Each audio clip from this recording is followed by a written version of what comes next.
Hey, welcome everybody to Fran's kitchen. There's Hi. Fran someplace around here. Hello. Boom. We're going to be making roast chicken today. Come on in and join us.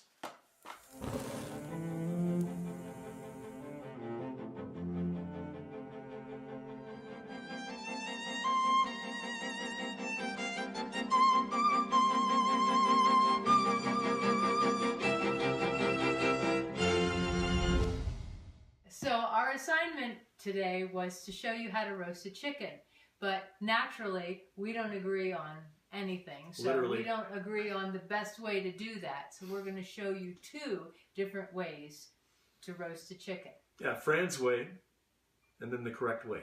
Yes, well, I went to the store half an hour ago and I got this nice happy little chicken. And my dinner is going to be on the table in less than an hour, whereas yours is takes 3 weeks to do anything, right? Well, 3 weeks, okay, fine, because I like to plan. So 2 weeks in planning and 1 week in preparation. That's ridiculous, you know that. Well, I cook for flavor. You cook for ease. yes, I'm a lazy cook. Okay, well, anyway. And cooking for flavor, by the way, does not take all that much time. Well, let's go then. Okay, Tell us, okay. what did you do? What are you doing? And what I'm going to do is I'm going to make a brine. And the reason that we do a brine is that it assists in moisture and also in flavor. Yeah, it takes a little bit of time. But it doesn't take any active time. It takes a lot of resting time in the refrigerator. A brine is simply water with some flavoring and salt. I'm using lemons. I'm using garlic. I'm using onion. I'm using the salt. And we're going to put it in a gallon of water. We're going to bring it on up to a boil. And as soon as it boils, we're going to take it off the heat. We're going to throw a bunch of ice in there to cool it off quickly. And then we're going to put the chicken in there. And we're going to let it brine. You can brine in as little as 2 hours. So therefore, it is quick to the table. Or you can do what I like to do, brine it 8 to 12 hours. Not a dime over 12 hours because then the salt becomes too dense. So let's get going. all right. Okay, so the first thing I'm going to do in preparing the brine is I'm going to crush some garlic here. I've got 10 or 12 of these guys. You want me to take these skins off for you? No. The skins do not have to come off. Oh. What we're doing is we're just taking these things, throwing them in a pot. We're going to add water when we're all done. Like I said earlier, bring it to a boil. And then we'll be adding the chicken later on when it cools. But the idea is that, I mean, any flavor whatsoever out of these vegetables is what's going to count. Now, I do cut the ends off of an onion. And then when the chicken is finished brining, we're going to be taking it out of the water and we rinse it off anyway so we get rid of any junk. But, so we got garlic, we've got onion, we have lemon.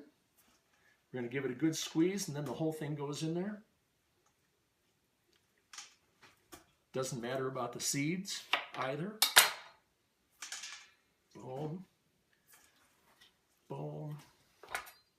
So this is all stuff, but brine is like salt stuff, right? Isn't that the main thing? Is salt? Yeah, but we're adding extra flavor to it. Oh, And actually what I really like with the brine is this lemon flavor because it couples with the salt nicely. You want to be able to taste the salt in the water. Okay, we're going to add, this is 4 cups of salt. Salt. We have a half a cup of sugar, in theory. Here, use this. Here, wait a minute. There you go. That's the classical way of... All right. Okay. By the way, you can use honey as well. I love using honey. And then we have peppercorns. About that many. That many. Carefully measured. Carefully measured. Carefully measured. That's the chef in me coming out. It's carefully measured. And then finally we have thyme. Because... Time is on your side. You took it right out of my mouth. All right. Yes, Okay. And now water. Okay. So you're going to go fill that up? Yep. I like to take the chicken out of the bag and put it in the refrigerator so it dries out because dry chicken skin will crisp up nicer. So what I'm gonna do is I'm gonna spatchcock this chicken. I'm gonna take this backbone out right here, and it will allow me to flatten it. And the whole reason for this, the same desired effect as Tom's brining. We want our chicken to be moist, and chicken overcooks quite a lot because the legs need to be at 175 and the breast needs to be at 150, and so you have to cook the chicken at the same time, and that's sort of impossible to get two things at two different temperatures, right? That's right. No, it's not. You can do it. And what you do, yep, you can. So we're just gonna, we take out that bone, the backbone, and then, if this will cooperate, we will take out the breastbone, and that's going to allow us to flatten this guy down. And when we roast it, we're gonna put the legs to the outside, the legs that have to be 175, the breast to the inside.